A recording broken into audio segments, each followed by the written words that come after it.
नमस्कार मित्रांनो, आपण काही चित्रपटांमध्ये असं पाहतो की त्या चित्रपटामध्ये हिरोला त्रास देणारा एखादा पोलीस अधिकारी असतो, भ्रष्टाचारी असतो आणि तो हिरोला त्रास देण्यासाठी म्हणून हिरोला किंवा हिरोच्या कुटुंबियांना किंवा हिरोशी संबंधित व्यक्तींना खोट्या गुन्ह्यामध्ये काहीतरी अडकवण्याचा प्रयत्न करतो. त्या दृष्टीने खोटे साक्षी पुरावे गोळा करतो आणि न्यायालयात सुद्धा ती केस गेल्यानंतर मग खोट्या साक्षी पुराव्यांच्या आधारे कधीकधी न्यायालयाकडून सुद्धा त्या व्यक्तींना शिक्षा सुनावली जाते. हे असं आपण चित्रपटांमध्ये तर पाहतो. परंतु हे प्रत्यक्ष वास्तविक जीवनात असं होऊ शकतं का? असं घडू शकतं का? तर हो, असं घडू शकतं आणि म्हणूनच असं घडू नये, कुणालाही विनाकारण शिक्षा होऊ नये, यासाठी आपल्या राज्यघटनेनेच काही तरतुदी करून ठेवलेल्या आहेत. याबद्दल आपण माहिती घेत होतो. कलम 20 मध्ये आपण हे पाहिलं की नो पोस्ट फॅक्टो लॉ अर्थात कोणताही कायदा हा पूर्वलक्षी प्रभावाने म्हणजे फौजदारी कायदा हा पूर्वलक्षी प्रभावाने लागू केला जात नाही. डबल चिओबार्डी अर्थात एकदा केलेल्या गुन्ह्याबद्दल दोनदा शिक्षा दिली जाऊ शकत नाही आणि कुणालाही स्वतः विरोधातच साक्ष देण्यासाठी प्रवृत्त केलं जाऊ शकत नाही. नो सेल्फ इन्क्रिमिनेशन हे कलम 20 मधल्या 3 महत्त्वाच्या तरतुदी आहेत.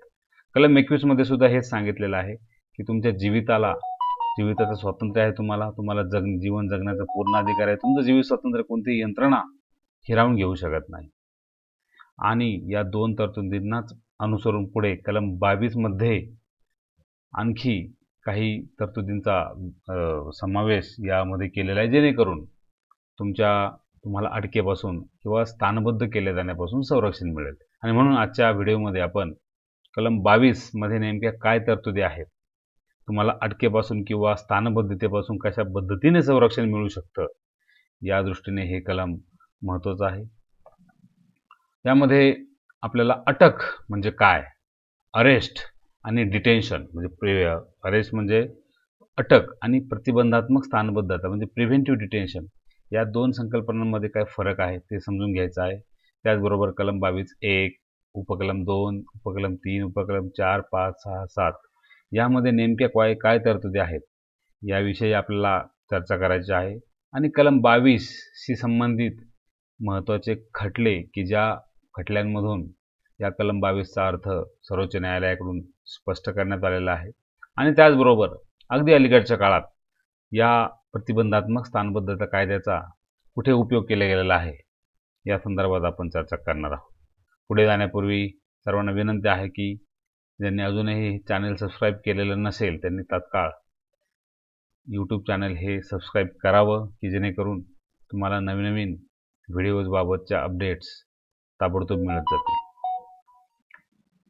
खरं तर कलम 22 मधल्या तरतुदी या कलम 21लाच पूरक आहेत असं आपण म्हणू शकतो. कारण कलम 21 मध्ये स्पष्ट केलेलं आहे की कोणत्याही व्यक्तीचं जीवन स्वातंत्र्य अथवा वैयक्तिक स्वातंत्र्य हे कायद्याने ठरवून दिलेल्या पद्धतीशिवाय किंवा इतर कोणत्याही पद्धतीने ते हिरावून घेता येणार नाही. आणि याच तरतुदीचा विस्तार कलम 22 मध्ये केलेला आपल्याला दिसून येतो. कलम 22 अन्वये प्रत्येक व्यक्तीला अटक किंवा बंदीकरण आणि स्थानबद्धता म्हणजे नजरबंदी यांच्यापासून संरक्षण पुरवलेलं आहे.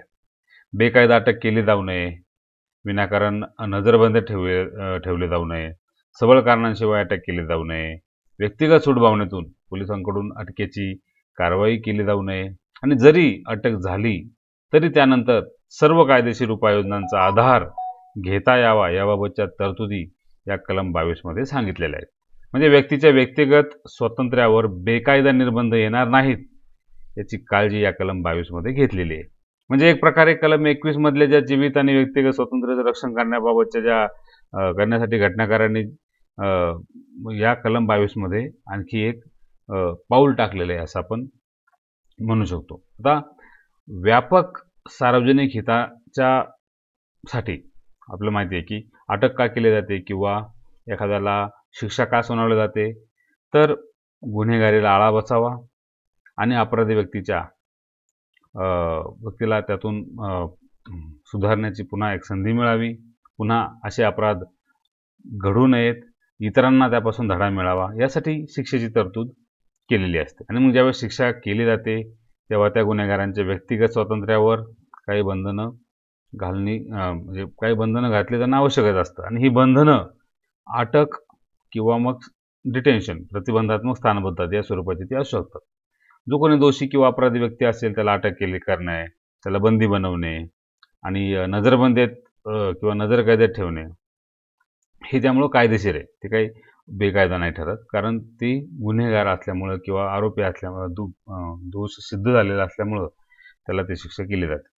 भारतीय दंडविधान संहिता म्हणजे IPCमध्ये वेगवेगळ्या प्रकारचे गुन्हे आणि त्याबद्दल कोणता गुन्हा केल्यानंतर कोणती शिक्षा होईल याबाबतची तरतुदी आहेत आणि त्याच तरतुदींना अनुसरून न्यायालयाकडून मग त्याबाबत शिक्षा सुनावली जाते. त्याचबरोबर क्रिमिनल प्रोसिजर कोड जो आहे त्याच्यामध्ये सुद्धा गुन्हेगारांच्या शिक्षेबाबत तरतुदी दिलेल्या आहेत आणि या तरतुदींचा गैरवापर केला जाऊ नये. म्हणजे अटक तर केली पाहिजे, परंतु ती सुद्धा गैरवापर होऊ नये त्या अधिकारांचा, यंत्रणेकडून निर्दोष व्यक्तीला त्रास होऊ नये आणि समजा जरी एखादी व्यक्ती दोषी असली तरी त्या व्यक्तीला अटक किंवा स्थानबद्ध करताना किंवा त्या व्यक्तीला शिक्षा केली जात असताना त्याच्याही काही अधिकारांचं संरक्षण झालं पाहिजे. याबाबतच्या तरतुदी भारतीय राज्यघटनेच्या कलम 22 मध्ये सांगितलेल्या आहेत आणि पोलिसांनी त्यांच्या अधिकारांचा गैरवापर करून एखाद्या व्यक्तीला बेकायदेशीरपणे बंदी बनवू नये किंवा स्थानबद्ध करू नये यासाठी या उपाययोजना कलम 22 मध्ये दिलेल्या आहेत. आता नेमक्या अटक आणि प्रतिबंधात्मक स्थानबद्धता या दोन संकल्पना आपण अगोदर समजून घेतल्या पाहिजे की अटक कशाला म्हणायचं आणि प्रतिबंधात्मक स्थानबद्धता कसं म्हणायचं.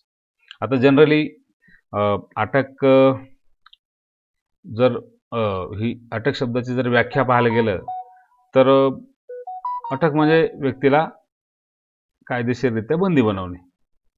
म्हणजे अटक ही अशी कृती आहे की ज्याद्वारे गुन्ह्याच्या तपासाचा भाग म्हणून किंवा संभाव्य गुन्हेगारी कृती रोखण्याच्या उद्देशाने त्या गुन्ह्याशी संबंधित अपराध्यांना किंवा संशयित आरोपींना पोलीस यंत्रणेकडून ताब्यात घेतलं जातं, त्यांच्यावर आरोपांची निश्चिती केली जाते आणि नंतर त्याला कायदेशीर रखवालीत ठेवलं जातं आणि या अटकेत ठेवलेल्या व्यक्तीच्या अनेक मूलभूत स्वातंत्र्यावर त्यातून बंधनं टाकली जातात आणि पुढील काळात त्याच्यावर खटला चालतो न्यायालयाकडून. मग त्याला एकतर दोषी मानलं जाईल किंवा निर्दोष मानलं जाईल. दोषी मानलं तर शिक्षा होईल आणि निर्दोष मानलं तर त्याला मुक्त केलं जाईल. ही आपण अटकेची साधी कन्सेप्ट पाहतो की केलेला गुन्हा आणि त्याबद्दल शिक्षा. प्रतिबंधात्मक स्थानबद्धता म्हणजे काय की संभाव्य अपराध किंवा संभाव्य गुन्हेगारी कृती होऊ नये यासाठी काही व्यक्तींना किंवा एखाद्या व्यक्तीला ताब्यात त्यापूर्वीच ताब्यात घ्यायचं, त्याच्याकडून अशी एखादी कृती होईल, असं एखादं गुन्हेगारी कृत्य होईल असा अंदाज बांधून तत्पूर्वीच त्याला अटक करून किंवा त्याला ताब्यात घेऊन तशी कृती त्याच्याकडून होणारच नाही याची व्यवस्था लावणे.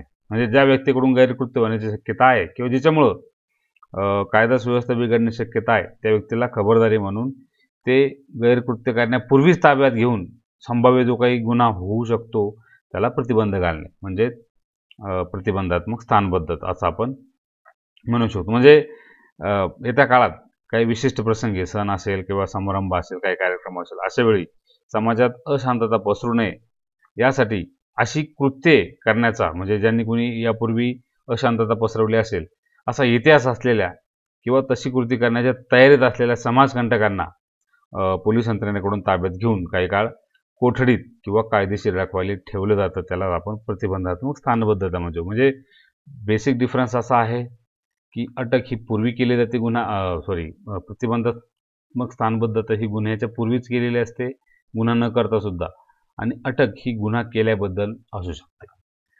फरक जर पाहायचा झाला तर अटक ही एक प्युनिटिव्ह डिटेन्शन आहे, म्हणजे शिक्षा किंवा दंड म्हणून ती अटक असते, आणि स्थानबद्धता ही प्रिव्हेंटिव्ह डिटेन्शन आहे, प्रतिबंधात्मक स्थानबद्धता पुढची घटना घडू नये यासाठी केलेली उपाययोजना.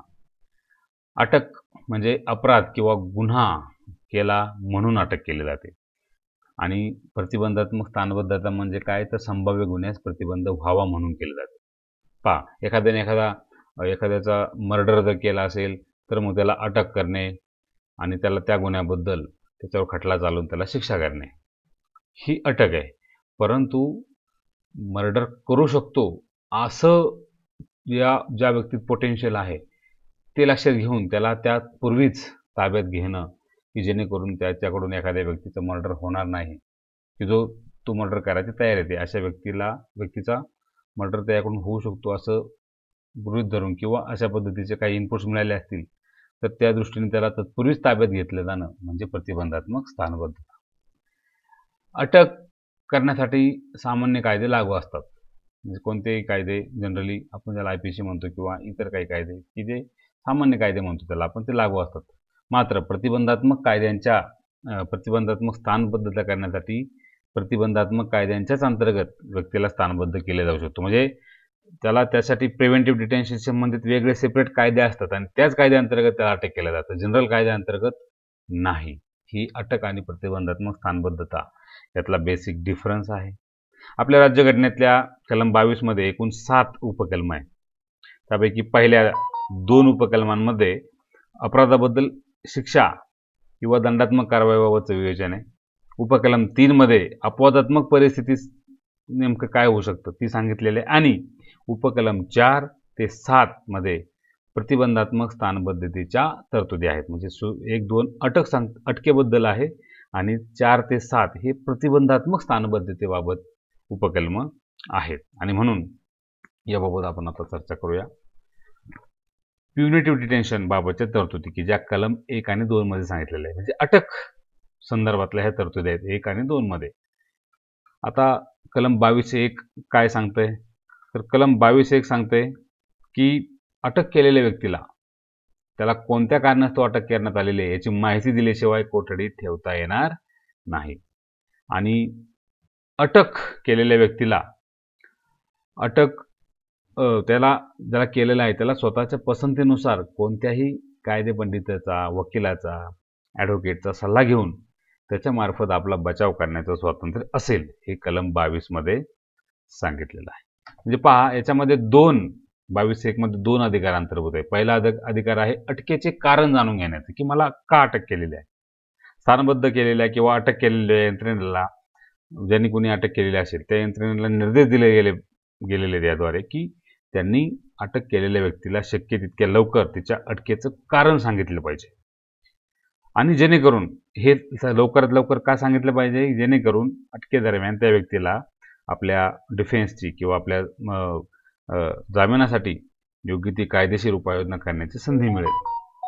आणि दुसरं यातलं तत्व अंतर्भूत आहे की कायदे तज्ज्ञाशी किंवा वकिलाशी सल्लामसलत करण्याचा अधिकार आहे. अटकेतील व्यक्तीला हा अधिकार असतो की तिला आपल्यावरील आरोपांचा बचाव करण्यासाठी कायदेतज्ञ किंवा वकील नेमता येईल, त्याच्या पसंतीचा, त्याचा सल्ला घेता येईल आणि त्याच्या नियमितपणे भेटीगाठी घेता येतील, जेणेकरून न्यायालयात योग्य प्रकारे आपली बाजू मांडली जाईल. ओके, म्हणजे कायदेतज्ञाशी सल्लामसलत करण्याचा अधिकार आणि अटकेचे कारण जाणून घेण्याचा अधिकार हा कलम 22(1) मध्ये अंतर्भूत आहे. आता ह्याच्यामध्ये कलम 22(2) मध्ये नेमकं काय सांगितलेलं आहे तर अटक केलेल्या आणि कोठडीत ठेवलेल्या व्यक्तीला 24 तासांच्या आत जवळच्या न्यायालयासमोर किंवा मॅजिस्ट्रेट समोर हजर करावे लागते. म्हणजे या एखाद्या ज्याला कोणाला अटक केलेलं आहे त्या व्यक्तीला लवकरात लवकर म्हणजे अगदी 24 तासांच्या आत न्यायालयासमोर हजर करावं लागेल. आणि या 24 तासात त्या व्यक्तीला अटक केलेलं ठिकाण ते न्यायालय, या दरम्यानचा जो प्रवास असेल त्यासाठी जो कालावधी लागला असेल, वेळ लागला असेल, तो काही गृहीत धरला जात नाही. न्यायालयासमोर हजर करायचं आणि न्यायालयाच्या परवानगीनंतरच त्या व्यक्तीला 24 तासांपेक्षा जास्त काळ अटकेत ठेवता येईल. म्हणजेच अटकेतील व्यक्तीचा न्यायालयासमोर 24 तासांच्या आत सादरीकरण झालं पाहिजे. म्हणजे त्याच्यामध्ये सादरीकरणाचा सुद्धा अधिकार समाविष्ट आहे. आणि समजा 24 तासांपेक्षा जास्त कालावधीसाठी विना परवानगी कैद ह्याच्यामुळे होणार नाही, ही तरतूद याच्यामध्ये. आणि अटकेतील व्यक्तीला 24 तासांच्या आत न्यायालयासमोर जर सादर नाही केलं तर त्या व्यक्तीला मुक्त करावं लागेल. आणि काही कारणास्तव समजा 24 तासांपेक्षा जास्त अवधी लागत असेल तर ते कोणत्या बाबतीत घडू शकतं तर केवळ आणि केवळ ते न्यायालयीन कोठडीच्या संदर्भातच शक्य आहे.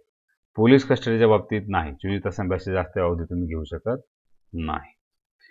कलम 22(3) म्हणजे 22 उपकलम 3 मध्ये काय सांगितलेलं आहे, अपवाद आहे. कशाला अपवाद, 22(1) आणि 22(2) मध्ये ज्या तरतुदी सांगितलेल्या त्याला अपवाद सांगितले. अपवाद काय आहे की परकीय शत्रू म्हणून अटक झालेल्या व्यक्ती, त्याला आपण एनिमी अलायन म्हणतो एनिमी अलायन, की अशा व्यक्ती की ज्या परकीय शत्रू म्हणून आपल्या देशात आपण अटक केल्या असतील, त्यांना मात्र या कलम 22(1) आणि 22(2) मधल्या तरतुदींचं संरक्षण मिळणार नाही. आणखी कोणाला मिळणार नाही तर प्रतिबंधात्मक स्थानबद्धता कायद्यानुसार ज्याला कोणाला अटक झाली असेल, समजा आपल्याकडचा नॅशनल सुरक्षा कायदा आहे, नॅशनल सिक्युरिटी ॲक्ट रासुका 1980चा, त्या कायद्यानुसार जर एखाद्याला अटक झाली असेल तर त्याला सुद्धा कलम 22(1) आणि 22(2) मध्ये सांगितलेल्या तरतुदी त्या बाबतीत संरक्षण मिळू शकणार नाही. ओके, म्हणजे या दोन व्यक्तींच्या बाबतीत हे घडू शकतं. ओके, आता प्रिव्हेंटिव्ह डिटेन्शन बाबतच्या तरतुदी उपकलम 4 ते 7 मध्ये याबाबत तरतुदी दिलेल्या आहेत. 22(4) ते 22(7) मध्ये प्रिव्हेंटिव्ह डिटेन्शन. आतापर्यंत 22(1)(2) मध्ये काय पाहिलं की अटक करण्यापासूनचं संरक्षण आहे, की आणि समजा अटक केली तर त्याचे काय अधिकार असतील ते सांगितलेलं आहे. 22(3) मध्ये अपवाद होता की कोणत्या व्यक्तींना त्याचा लाभ मिळणार नाही. आणि आता कलम 22(4) ते 22(7) मध्ये प्रतिबंधात्मक स्थानबद्धता याबाबत सांगितलेलं आहे. आता खरं तर प्रतिबंधात्मक स्थानबद्धता ही कन्सेप्ट अगोदर समजून घेतली पाहिजे. आपण मगाशीही पाहिलेलं आहे की प्रतिबंधात्मक स्थानबद्धता काय आहे, म्हणजे काय, कशा पद्धतीने अटक केलं जातं. पण याबाबत काही प्रश्न अजूनही आपल्या मनात असतील. उदाहरणार्थ, याबाबतचे कायदे कोण बनवू शकतं? प्रतिबंधात्मक स्थानबद्धतेचे कायदे कोण बनवतं? केंद्र सरकार बनवतं की राज्य सरकार बनवतं? ते कोणाकोणावर लागू होतील? प्रतिबंधात्मक स्थानबद्धतेअंतर्गत कोणालाही अटक करता येईल का? कोणालाही डिटेन करता येईल का? आणि जर समजा डिटेन करून ठेवलं, प्रिव्हेंटिव्ह डिटेन्शनची कारवाई केली, तर त्याचा कालावधी किती असू शकतो किंवा किती वाढू शकतो? याबाबतचे काही प्रश्नांचे उत्तरं आपल्याला आता पाहायचे आहेत. पहिली गोष्ट म्हणजे प्रतिबंधात्मक स्थानबद्धतेच्या बाबतचे कायदे बनवण्याचा अधिकार केंद्र आणि राज्य अशा दोघांनाही आहे, केंद्र सरकार आणि राज्य सरकार. खरं तर प्रतिबंधात्मक स्थानबद्धतेच्या तरतुदी ज्या आपल्या घटनेत समाविष्ट करायच्या का नाही करायच्या याबाबत घटनाकारांची द्विधा मनस्थिती होती सुरुवातीला. कारण भारतात प्रतिबंधात्मक स्थानबद्धतेची संकल्पना जी आली ती ब्रिटिश काळात आली. त्या काळात बेंगॉल रेग्युलेशन ॲक्ट असेल, डिफेन्स ऑफ इंडिया ॲक्ट असेल किंवा पब्लिक सेफ्टी बिल की जे मांडलं होतं, तर अशा पद्धतीचे काही कायदे असे होते की जे प्रिव्हेंटिव्ह डिटेन्शनसाठीच करण्यात आलेले होते. जेव्हा आपल्या राज्यघटनेची निर्मिती सुरू होती तेव्हा घटनाकारांनी असा विचार केला की आपल्या देशात लोकशाही व्यवस्था आता नव्याने स्थापित होते आणि देश प्रजासत्ताक आपला असणार आहे. नागरिकांना आपण काही मूलभूत स्वातंत्र्य पण दिलेले आहेत, काही अधिकार दिलेले आहेत आणि या स्वातंत्र्यांचा गैरवापर होऊ नये यासाठी नागरिकांच्या काही कृती मर्यादित सुद्धा करणे आवश्यक आहे. आणि म्हणून त्यासाठी प्रतिबंधात्मक स्थानबद्धतेच्या तरतुदी सुद्धा असल्या पाहिजेत अशा विचारापर्यंत आपले घटनाकार पोहोचले. परंतु त्याबरोबरच त्या तरतुदींचा सुद्धा गैरवापर होऊ नये, म्हणजे कुणालाही प्रतिबंधात्मक स्थानबद्धतेअंतर्गत अटक होऊ नये यासाठी सुद्धा काही उपाययोजना आपल्याच राज्यघटनेने करून ठेवलेल्या आहेत. आणि त्या तरतुदी या कलम 22 अंतर्गत उपकलम 4 ते 7 मध्ये दिलेले आहेत आणि त्यांचं उल्लंघन होणं म्हणजे मूलभूत अधिकारांचं उल्लंघन मानलं जातं. आता बघा, प्रतिबंधात्मक स्थानबद्धतेचे कायदे बनवण्याचा अधिकार केंद्र सरकारला आहे आणि राज्य सरकारला आहे. हे कुठे सांगितलेले आहे? 7व्या परिशिष्टामध्ये, राज्यघटनेच्या 7व्या परिशिष्टामध्ये पहिल्या यादीमध्ये, की ज्याला आपण केंद्र सूची म्हणतो, असे कायदे बनवण्याचा अधिकार केंद्राला आहे स्थानबद्धतेबाबतचे. आणि मग केंद्राने संरक्षण, परराष्ट्र व्यवहार, भारताची सुरक्षा याबाबतचे कायदे केंद्र सरकार बनवू शकतं. आणि राज्यघटनेच्या 7व्या परिशिष्टातल्या 3ऱ्या यादीत, की ज्याला आपण समवर्ती सूची म्हणतो, त्यात राज्यासह म्हणजे राज्याला केंद्रासह काही समवर्ती अधिकार मिळालेले आहेत, जेणेकरून ते राज्यात कायदा सुव्यवस्था, राज्याची सुरक्षा, राज्यातील अत्यावश्यक सेवा याबाबत कायदे बनवू शकतात. म्हणजे आपल्या देशामध्ये स्थानबद्धतेशी संबंधित कायदे बनवण्याचा अधिकार राज्य सरकारलाही आहे आणि केंद्र सरकारला आहे. ओके, आता काही प्रतिबंधात्मक स्थानबद्धता कायदे की जे आतापर्यंत होऊन गेलेले आहेत किंवा सध्या लागू आहेत. एकतर नॅशनल सिक्युरिटी ॲक्ट NSA 1980चा कायदा आहे, आता आहे लागू. Prevention of illicit traffic in narcotic drugs and psychotropic substances act जो आहे 1988चा, तोही आत्ता लागू आहे. हाही एक प्रतिबंधात्मक स्थानबद्धतेचाच कायदा आहे. Prevention of black marketing and maintenance of supplies of essential commodities act हा 1980चा कायदा आणि conservation of foreign exchange and prevention of smuggling activities act जो आहे, त्याला आपण कॉफीपोसा म्हणतो, 1974चा, हा सुद्धा प्रतिबंधात्मक स्थानबद्धतेच्याच स्वरूपाचा कायदा आहे. तर असे काही कायदे आपल्या देशात आजही अस्तित्वात आहेत. कलम 22(4) मध्ये काय सांगितलेले पाहूया. प्रतिबंधात्मक स्थानबद्धता कायद्याखाली समजा एखाद्याला अटक केली किंवा एखाद्याला ताब्यात घेतलं, डिटेन करून ठेवलं, तर अशा कोणत्याही व्यक्तीला जास्तीत जास्त म्हणजे किती, तर साधारणपणे 3 महिन्यांपेक्षा जास्त काळासाठी काही स्थानबद्ध करता येत नाही. 3 महिन्यांपेक्षा जास्त कालावधीसाठी जर एखाद्या व्यक्तीला स्थानबद्ध करायचं असेल तर त्याला सल्लागारी मंडळाची म्हणजेच ॲडव्हायझरी बोर्डची परवानगी घ्यावी लागेल. ॲडव्हायझरी बोर्ड स्थापन करण्याची तरतूद या कलमात सांगितलेली आहे की एकतर जनरल परिस्थितीमध्ये 3 महिन्यापर्यंत डिटेन करता येईल, पण समजा 3 महिन्यापेक्षा जास्त काळ डिटेन करायची गरज वाटलीच तर मात्र त्यासाठी ॲडव्हायझरी बोर्डाची परमिशन लागेल. आता ॲडव्हायझरी बोर्डात कोण असते, तर त्याच्यामध्ये उच्च न्यायालयाचे विद्यमान किंवा माजी न्यायाधीश किंवा त्या पदावर नियुक्त होण्याची पात्रता अंगी असलेल्या व्यक्तींचा त्याच्यामध्ये समावेश असतो आणि त्या व्यक्तीचा स्थानबद्धतेचा कालावधी 3 महिन्यापेक्षा जास्त वाढवणं आवश्यकच आहे असं जर खात्री या सल्लागार मंडळाची झाली तरच ते तशी परवानगी देऊ शकतील आणि स्थानबद्धतेचा कालावधी 3 महिन्यांपेक्षा जास्त वाढवता येऊ शकतो. म्हणजे नेमका किती, तर याही प्रश्नाचे उत्तर असं की सल्लागार मंडळ स्थानबद्धतेचा कालावधी एकतर 3 महिन्यांपेक्षा जास्त वाढवू शकतो, पण किती, तर ज्या विशिष्ट कायद्यान्वये त्या व्यक्तीला स्थानबद्ध केलं ठेवलेलं आहे त्या कायद्यात जेवढा मॅक्झिमम कालावधी दिलेला असेल डिटेन्शनचा तेवढाच कालावधीसाठी, म्हणजे त्याला ज्या प्रिव्हेंटिव्ह डिटेन्शन ॲक्ट अंतर्गत स्थानबद्ध केलं असेल त्या कायद्यात किती काय तरतूद आहे, जास्तीत जास्त किती काळ डिटेन करून ठेवण्याची, तेवढापर्यंतच तो कालावधी वाढवता येईल, त्यापेक्षा जास्त नाही. ओके. कलम 22(5). आता खरं तर कलम 22(4) आणि 22(7) यांच्यातही सहसंबंध आहे. तो आपण 22(7) वेळेस 22(7) चर्चा करताना घेऊया. आधी 22(5) कडे जाऊया आपण. ज्याप्रमाणे कलम 22(1) मध्ये अटकेचे कारण जाणून घेण्याचा अधिकार दिलेला आहे, त्याप्रमाणेच कलम 22(5) मध्ये स्थानबद्धतेचे कारण जाणून घेण्याचा पण अधिकार प्रतिपादित आहे.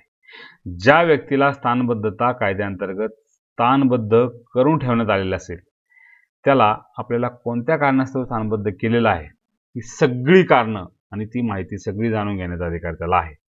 याशिवाय त्याला आपलं न्यायालयासमोर सादरीकरण केलं जाण्याचा पण अधिकार आहे आणि सरकारचं सुद्धा मग अशा वेळेस त्याला कर्तव्य असेल की त्यांच्याकडून संबंधित व्यक्तीला न्यायालयात दाद मागण्याची संधी उपलब्ध करून दिली पाहिजे.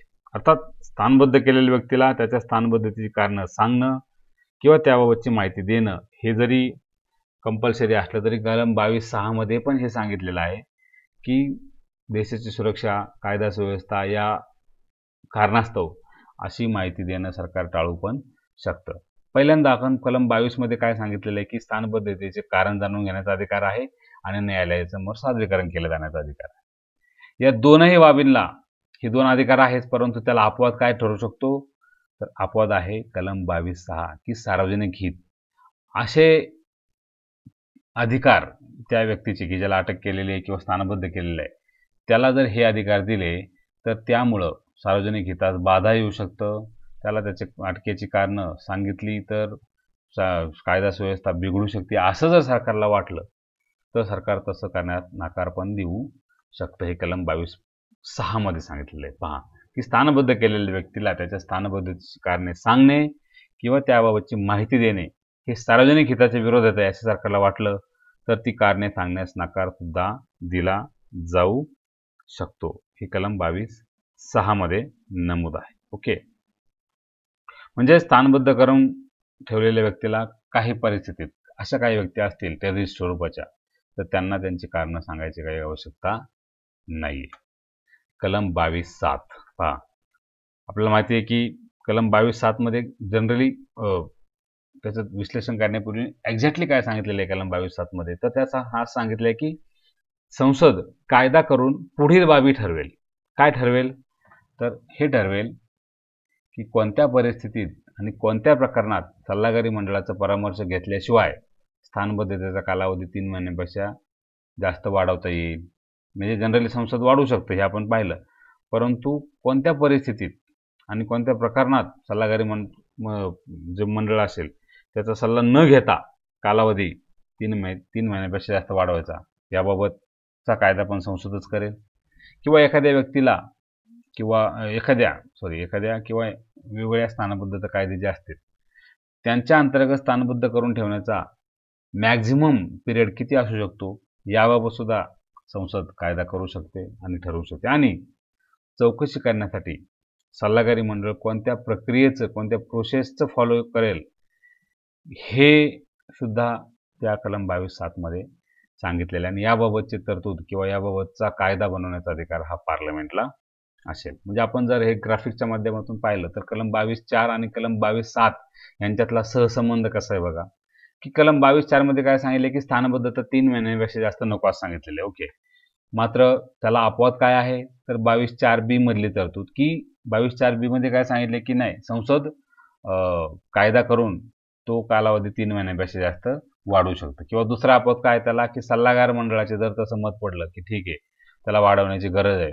तो आरोपी गंभीर स्वरूपाचा आहे, त्याला आणखी 3 महिन्यांपेक्षा जास्त आणखी काही काळ डिटेन करून ठेवणं गरजेचं आहे, असं जर सल्लागारी मंडळाने मत दिलं तर मग त्याची स्थानबद्धता 3 महिन्यापेक्षा जास्त जाऊ शकते. म्हणजे दोन अपवाद आहे, एक तर संसद कायदा करून ते वाढवेल किंवा मग सल्लागारी मंडळ सांगेल की वाढवा. सल्लागारी मंडळाच्या मताला पण एक अपवाद आहे, की समजा सल्लागारी मंडळाने जरी सांगितलं की वाढवा किंवा नका वाढवू, तरी सल्लागारी मंडळाच्या म्हणजे ॲडवायझरी बोर्डच्या संमतीशिवाय सुद्धा संसद स्थानबद्धतेचा कालावधी वाढवू शकतं. हे कलम 22(7)A मध्ये सांगितलेलं आहे पहा. ओके, आणि म्हणून कलम 22(4)A ला अनुसरून 22(7)B मध्ये पण काय सांगितलं की स्थानबद्धतेचा कमाल कालावधी किती असेल, आणि कलम 22(7)C मध्ये सांगितलंय की सल्लागारी मंडळाच्या कार्याची नेमकी काय प्रक्रिया असेल, कोणती प्रक्रिया त्या ॲडवायझरी बोर्डने फॉलो केली पाहिजे, हे कलम 22(7)C. म्हणजे कलम 22(4)शी संबंधित कलम 22(7) कसं आहे, तर कलम 22(4)शी संबंधित कलम 22(7)A आहे की जे सांगतं की संसद असे कायदे बनवू शकतं. सल्लागारी मंडळ काही जरी सांगितलं असेल, निगेटिव्ह जरी रिपोर्ट असेल सल्लागारी मंडळाचा, तरी संसद त्याचा स्थानबद्धतेचा कालावधी वाढवू शकतं. आणि कलम 22(7)B मध्ये किती वाढू शकतं, आणि 7C मध्ये ती प्रोसेस नेमकी काय असेल सल्लागारी मंडळाच्या तपासाची ते सांगितलेलं आहे. ओके, कलम 22शी संबंधित काही खटले पण गाजलेले आहेत. त्यापैकी एक महत्त्वाचा खटला आहे A.K. गोपालन विरुद्ध मद्रास राज्य, 1950चा खटला आहे. कम्युनिस्ट नेते होते A.K. गोपालन, यांच्यावर 1950 मध्ये प्रिव्हेंटिव्ह डिटेन्शन ॲक्ट अंतर्गत कारवाई करून त्यांना स्थानबद्ध करण्यात आलं होतं. आता हे गोपालन जे आहे ते आंदोलन करून कायदा सुव्यवस्था बाधित करतील आणि म्हणून त्यांना आम्ही स्थानबद्ध केले असं कारण सरकारकडून देण्यात आलं होतं. आता सरकारच्या या डिटेन्शनच्या कृतीला गोपालनच्या वतीने न्यायालयात चॅलेंज करण्यात आलं आणि प्रश्न विचारले गेले की अशा प्रकारे जर तुम्ही कोणालाही स्थानबद्ध करून ठेवायला लागले तर तुमच्या त्या वैयक्तिक स्वातंत्र्य जे तुम्हाला दिलेलं आहे कलम 19 मध्ये, पर्सनल लिबर्टी, त्याचा भंग होत नाही का? स्थानबद्धतेमुळं केवळ 19 नाही तर कलम 14 असेल, 15 असेल, 21 आहे, 22 आहे, ह्या अंतर्गत जे काही मूलभूत अधिकार दिले त्याचं सगळ्यांचं उल्लंघन होतं स्थानबद्धता केल्यामुळं. आणि आंदोलन करण्याचा अधिकार हा कलम 19 मध्येच सांगितलेला आहे. त्यामुळे मी आंदोलन करणारे म्हणून मला स्थानबद्ध करत असेल तर तीही कृती चुकीची आहे. आणि कलम 19(2) मध्ये मूलभूत स्वातंत्र्यावर मर्यादा आणण्याबाबत जे मुद्दे सांगितलेत त्यांच्याशी प्रतिबंधात्मक कायदा हा सुसंगत ठरतो काय?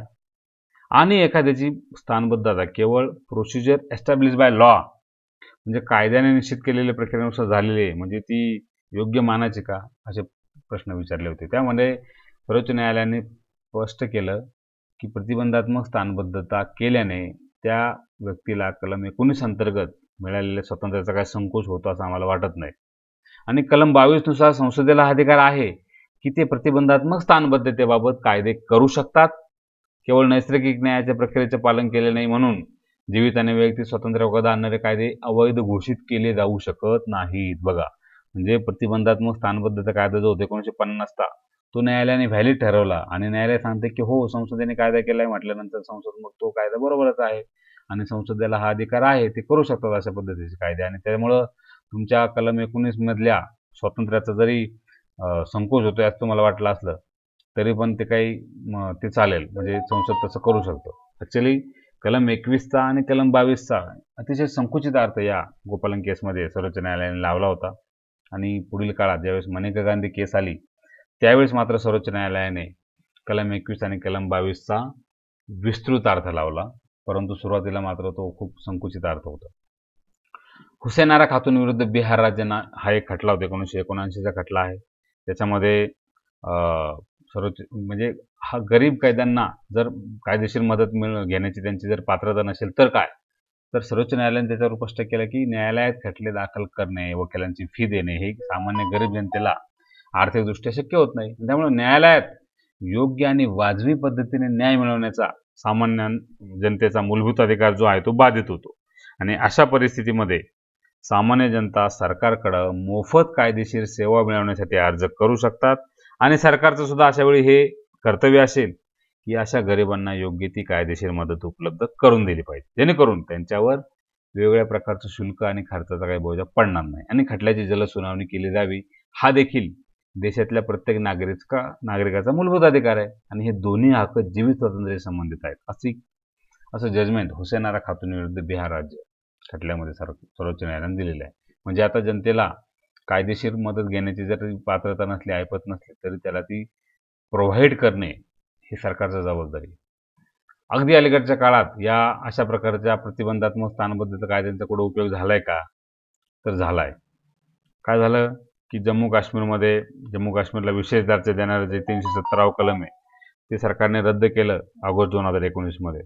आणि त्यानंतर मग जम्मू काश्मीरची सुरक्षा आणि तिथली कायदा सुव्यवस्था ती बिघडू शकते, यासाठी केंद्र सरकारने नॅशनल कॉन्फरन्सचे जे अध्यक्ष आहेत फारुख अब्दुल्ला यांना 5 ऑगस्ट 2019 रोजीच त्याच दिवशी त्यांच्या घरात प्रतिबंधात्मक स्थानबद्धतेत ठेवलं. फारुख अब्दुल्ला यांच्या वक्तव्यामुळं किंवा त्यांच्या दौऱ्यांमुळं जम्मू काश्मीरमधली शांतता धोक्यात येऊ शकते असा तर्क सरकारने या डिटेन्शन मागे दिला. पुढे 15 सप्टेंबर 2020 मध्ये त्यांच्यावर Jammu Kashmir public safety act 1978 जो कायदा आहे हा कायदा त्यांच्यावर लादला किंवा त्यांना लागू केला आणि त्यांच्यावर 3 महिन्यांची स्थानबद्धता या कायद्याअंतर्गत लावली. पुढे परत डिसेंबर 2020 मध्ये ही स्थानबद्धता आणखी 3 महिन्यांनी वाढवली. खरं तर हा जो Jammu Kashmir public safety act आहे त्या अंतर्गत सरकार एखाद्या व्यक्तीला कोणत्याही ट्रायलशिवाय अगदी 2 वर्षापर्यंत सुद्धा स्थानबद्ध करू शकत होतं. फारुख अब्दुल्ला त्यांना त्यांच्या घरामध्ये डिटेन करण्यात आलं. पुढे 15 सप्टेंबर 2020 मध्ये जसं त्यांना हा कायदा लागू करण्यात आला होता त्याच प्रकारे त्यांच्या मुलाला म्हणजे उमर अब्दुल्ला आणि पीपल्स डेमोक्रेटिक पक्षाचे जे अध्यक्ष आहेत महबूबा मुफ्ती, दोन्ही माजी मुख्यमंत्री राहिले जम्मू काश्मीरचे, त्यांना सुद्धा जम्मू काश्मीरमधली कायदा सुव्यवस्था बिघडू नये म्हणून ऑगस्ट 2019 मध्ये स्थानबद्ध केलं. 6 महिने तसंच स्थानबद्ध ठेवलं आणि 6 महिन्यांनी त्यांना फेब्रुवारी 2020 मध्ये त्यांची स्थानबद्धता वाढवली आणि मग त्यांना पब्लिक सेफ्टी ॲक्ट त्यांच्यावर लागू केला. तोपर्यंत त्यांच्या वय नव्हता आणि मग त्याच्यानंतर अखेर मार्च 2020 मध्ये फारुख अब्दुल्लालाही सोडून देण्यात आलं. पब्लिक सेफ्टी ॲक्ट त्यांच्यावरचा हटवला, त्यांना मुक्त केलं आणि उमर अब्दुल्ला यांना सुद्धा मार्च 2020 मध्ये स्थानबद्धतेतून मुक्त केलं आणि महबूबा मुफ्तीला मात्र त्याच्यानंतर थेट ऑक्टोबर 2020 मध्ये याच्यामधून मुक्त केलं. तर अशा पद्धतीने प्रिव्हेंटिव्ह डिटेन्शन संदर्भात अलीकडच्या काळात ही घडलेली घटना होती. आजच्या व्हिडिओमध्ये आपण पाहिलं की कलम 22 अंतर्गत ज्या बाबी दिलेल्या आहेत, अटक म्हणजे काय आणि प्रिव्हेंटिव्ह डिटेन्शन म्हणजे काय आणि अटकेपासून संरक्षण कलम 22(1) आणि 2 मध्ये सांगितलेलं आहे आणि कलम 22(4) ते कलम 22(7) मध्ये प्रिव्हेंटिव्ह डिटेन्शनच्या संदर्भात काय उपाययोजना आहेत, काय अधिकार आहेत नागरिकांचे, हे त्यामध्ये स्पष्ट केलेलं आहे. आशा आहे की तुम्हाला कलम 22 समजला असेल. पुन्हा नव्या व्हिडिओसह पुन्हा भेटूया. तोपर्यंत धन्यवाद.